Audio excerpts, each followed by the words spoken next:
श्री योग वशिष्ठ महारामायण निर्वाण प्रकरण सर्ग 168। श्री वशिष्ठ जी बोले, हे रामचंद्र जी, जब संसार से वैराग्य होता है तब संतों की संगति होती है, फिर शास्त्र सुनता है तब संपूर्ण जगत निरस हो जाता है। जब जगत निरस लगा और आत्मा में दृढ़ अभ्यास हुआ तब अपनी स्वभाव सत्ता प्रकाशित होती है। उसी स्वभाव सत्ता में स्थित होने पर परमानंद की प्राप्ति होती है, जिसमें वाणी की गति नहीं है। हे रामचंद्र जी, जब यह अवस्था प्राप्त होती है तब मन स्थिर हो जाता है, अर्थों की तृष्णा नहीं रहती, जो अपने पास होता है उसको रखने की भी इच्छा नहीं रहती, सहज त्याग हो जाता है और पुत्र, धन, स्त्री आदि सब निरस हो जाते हैं। यद्यपि वह मनुष्य इनके बीच में रहता है तो भी इनमें अहम मम अभिमान नहीं करता। जैसे मजदूर चलता चलता किसी मार्ग में आ उतरता है और मार्ग वालों से कुछ संबंध नहीं रखता, वैसे ही वह किसी विषय से संबंध नहीं रखता। और जो अनिच्छित इंद्रियों के सुख प्राप्त होते हैं उनमें राग द्वेष नहीं रखता। जैसे किसी पत्थर की शिला पर जल चला जाता है तो उसको कुछ राग द्वेष नहीं होता, वैसे ही ज्ञानवान को किसी में राग द्वेष नहीं होता। हे रामचंद्र जी, उसके शरीर की यह स्वाभाविक अवस्था हो जाती है कि वह एकांत को चाहता है और वन और कंदरा में रहने की इच्छा करता है।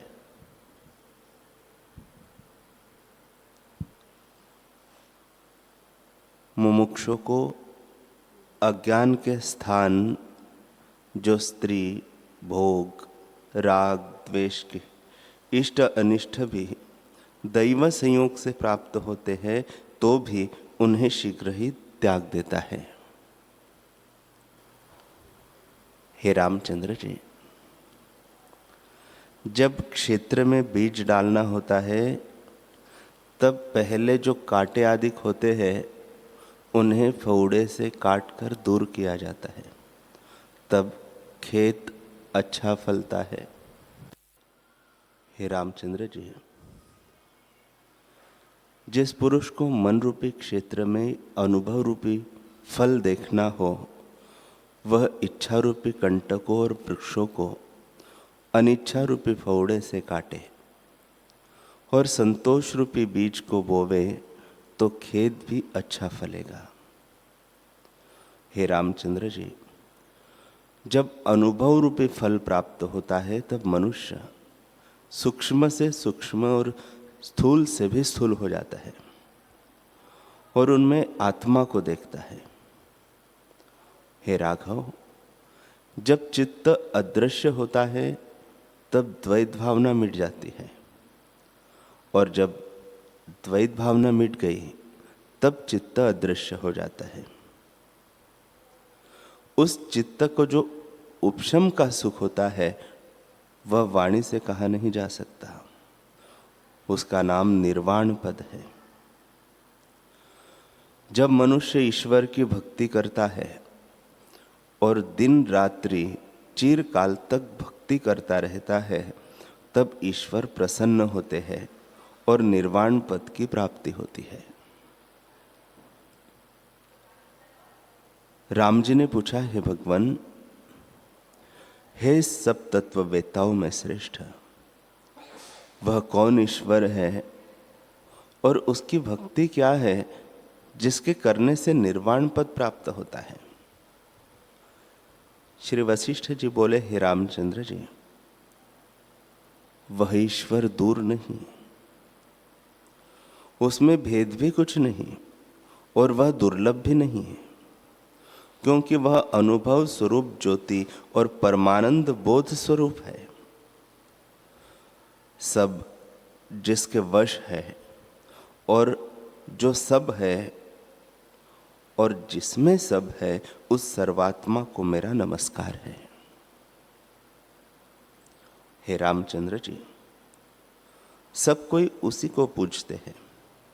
जब मंत्र, तप, दान, होम जो कुछ कार्य करता है वह सभी उसी की पूजा है। देवता, दैत्य, मनुष्य आदि जो स्थावर जंगम प्राणी हैं, वे सब उसी को पूजते हैं और सबको फल देने वाला भी वही है।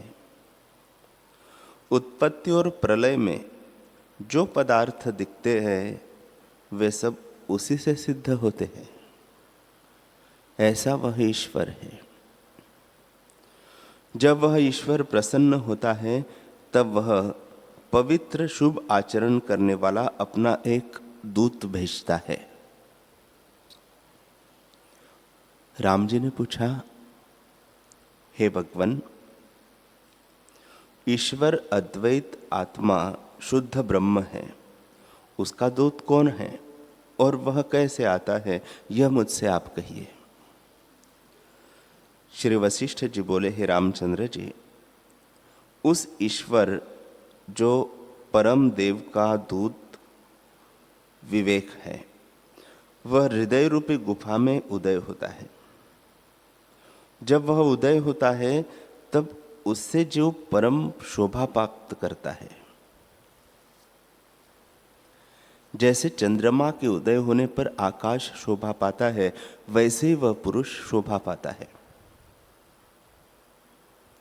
हे रामचंद्र जी, जब विवेक रूपी दूत आता है तब जीव को संसार से पवित्र करता है।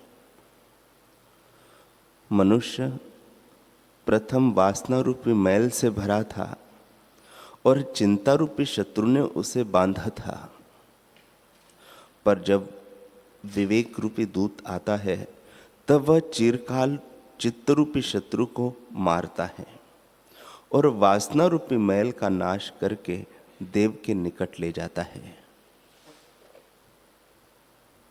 जब उस देव का दर्शन होता है तब परमानंद को प्राप्त होता है और बड़ा सुख पाता है।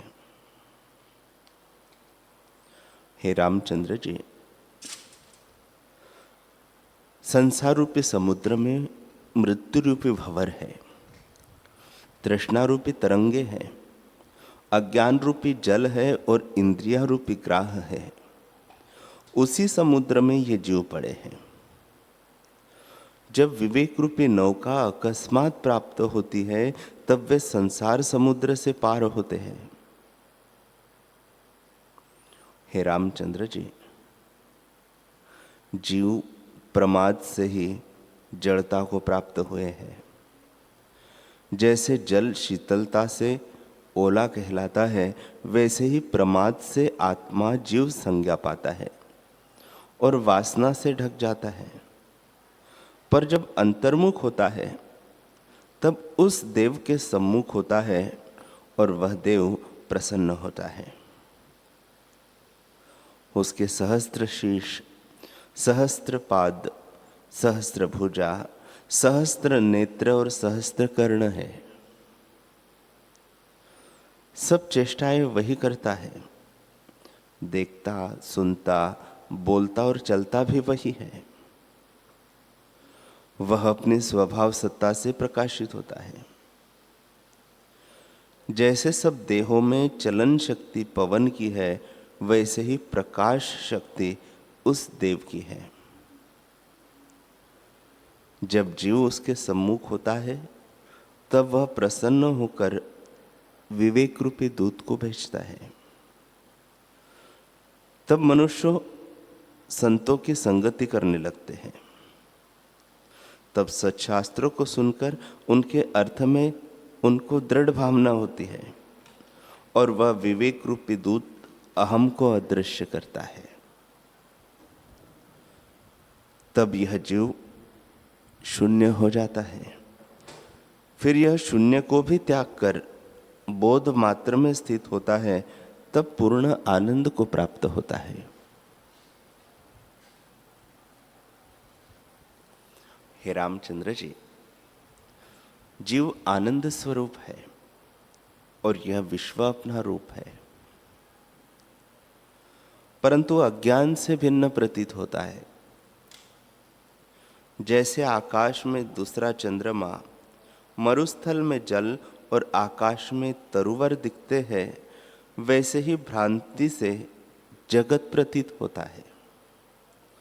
पर सब प्राणियों के भीतर बाहर और नीचे ऊपर सर्वत्र ब्रह्मदेव ही व्याप रहा है। स्थावर जंगम आदि सब जगत उसी आत्म तत्व के आश्रय से फुरता है। इससे वही आत्मा का स्वरूप है और वही सबको धारण कर रहा है। वही ईश्वर ब्रह्म है। गंभीर, साक्षी, आत्मा, ओमकार, प्रणव सब उसी के नाम हैं। जब उस ईश्वर की कृपा होती है तब जीव अंतर्मुख होकर निर्मल होता है। हे रामचंद्र जी, जब हृदय शुद्ध होता है तब आत्मपद की ओर भावना होती है कि सब आत्मा ही है। यह भावना ही भक्ति है। तब ईश्वर वह कृपा करके विवेक रूपी दूत भेजता है। श्री वशिष्ठ जी बोले, हे रामचंद्र जी, जब विवेक दृढ़ होता है तब जीव उस परम पद को प्राप्त होता है जो चैत्य से रहित चैतन्य घन है। तब चैत्य का संबंध टूट जाता है। जब चैत्य से रहित चैतन्य घन हुआ और चैत्य का संबंध टूटा, तब विश्व का क्षय हो जाता है। और जब विश्व का क्षय हुआ तब वासना भी नहीं रहती। हे रामचंद्र जी, यह जगत भी संकल्प के फुरने से है। जब जीव शुद्ध चैतन्य में चैतन्य मुख होता है तब मनोमात्र शरीर रहता है, जिसको अंतवाहक कहते हैं। और जब वासना दृढ़ होती है तब आदि भौतिक प्रतीत होने लगता है। हे रामचंद्र जी, उसका उत्थान ही अनर्थ का कारण है। जब वह चेतन होता है तब इनको अनर्थ की प्राप्ति होती है और मैं मेरा इत्यादि जगत भासित होता है। जो यह न हो तो जगत भी न हो। इसके होने से ही जगत प्रतीत होता है। इससे मेरा यही आशीर्वाद है कि तुम चेतनता से शून्य हो जाओ और अहंता रूपी चेतनता से रहित अपने बोध में स्थित रहो। हे रामचंद्र जी, मन से ही जगत हुआ है। मन और जगत दोनों मिथ्या और शून्य है। रूप, अवलोक और मनस्कार तीनों का नाम जगत है। वह मृग तृष्णा के जलसा मिथ्या और शून्य है। जब इनका अभाव होता है तब शून्य भी नहीं रहता, केवल बोध मात्र चैतन्य होता है। हे रामचंद्र जी, दृश्य, दर्शन और दृष्टा ये तीनों भावना मात्र है। जब ये होते हैं तब जगत भासित होता है और जब अहंता का अभाव होता है तब आत्मपद शेष रहता है। जैसे सुवर्ण में भूषण होते हैं वैसे ही आत्मा में जगत है। दूसरी वस्तु कोई नहीं बनी। वासना से दृश्य दिखता है। वह वासना मन से उठी है और मन अज्ञान से हुआ है। जब मन संकल्प विकल्प से रहित होता है तब सब दृश्य एक ही रूप हो जाता है। जब तक वासना उठती है तब तक मन में शांति नहीं होती। जैसे कोई पुरुष भौरी घुमाता है तो बल चढ़ते जाते हैं, और जब ठहरता है तब वह बल उतर जाता है। वैसे ही जब तक चित्त वासना से भ्रमता है तब तक जन्म रूपी बल चढ़ते जाते हैं, और जब चित्त ठहरता है तब जन्म का अभाव हो जाता है। हे रामचंद्र जी, जब तक चित्त का दृश्य के साथ संबंध है तब तक जीव कर्म बंधन से नहीं छूटता। जब चित्त का दृश्य से संबंध टूटता है तब शुद्ध अद्वैत पद को प्राप्त होता है। हे रामचंद्र जी, जब शुद्ध चिन्मात्र में उत्थान होता है तब उसका नाम चैतन्य मुख होता है। वही अहंता दृश्य की ओर बढ़ती जाती है, तब प्रमाद हो जाता है और जड़ता होती है। जैसे जल ओला हो जाता है वैसे ही चित्त शक्ति प्रमाद से जड़ हो जाती है। जब जीव दृढ़ वासना को ग्रहण करता है तब अपना शरीर अंतवाहक से आदि भौतिक देख पड़ता है। फिर पृथ्वी आदि तत्व भासित होने लगते हैं। ज्यों ज्यों चित्त शक्ति बहिर्मुख होती जाती है त्यों त्यों संसार होता जाता है। जब चित्तवृत्ति स्फुरण से रहित होकर अपने स्वरूप की ओर आती है तब अपना रूप ही भासित होता है। द्वैत मिट जाता है और परमानंद अद्वैत पद दिखता है। जब पूर्ण बोध होता है तब द्वैत और एक की संज्ञा भी जाती रहती है। केवल आत्म तत्व मात्र शुद्ध चैतन्य रहता है। तब ईश्वर से एकता होती है और जगत की प्रतीति जाती रहती है। जब उस पद की प्राप्ति होती है तब दृश्य का अभाव हो जाता है, क्योंकि जगत भावना मात्र है। जैसे भविष्य काल का वृक्ष आकाश में हो वैसे ही यह जगत है, क्योंकि अत्यंत अभाव है, कुछ बना नहीं, भ्रांति से यह भासित होता है। हे रामचंद्र जी, तुम्हें मेरे वचनों का अनुभव तब होगा जब स्वरूप का ज्ञान होगा, और तभी ये वचन हृदय में स्थान पावेंगे। जैसे कथा वाले के हृदय में कथा के अर्थ आते हैं वैसे ही मेरे ये वचन तुम्हारे मन में स्थान पावेंगे। हे रामचंद्र जी, जब तक मन अपना काम करता है तब तक जगत का अभाव नहीं होता। जब मन का उपशम होता है तब जगत का अभाव हो जाता है। जैसे मनुष्य जब स्वप्न जानता है तब फिर स्वप्न के पदार्थों की इच्छा नहीं करता, पर जब तक उसको सत्य जानता है तब तक इच्छा करता है। हे रामचंद्र जी, सब जीव वासना से ढके हुए हैं। वासना के क्षय का ही नाम ज्ञान है।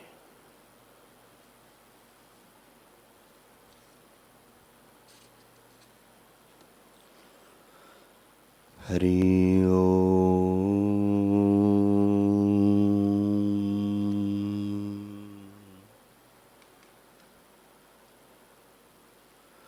हरि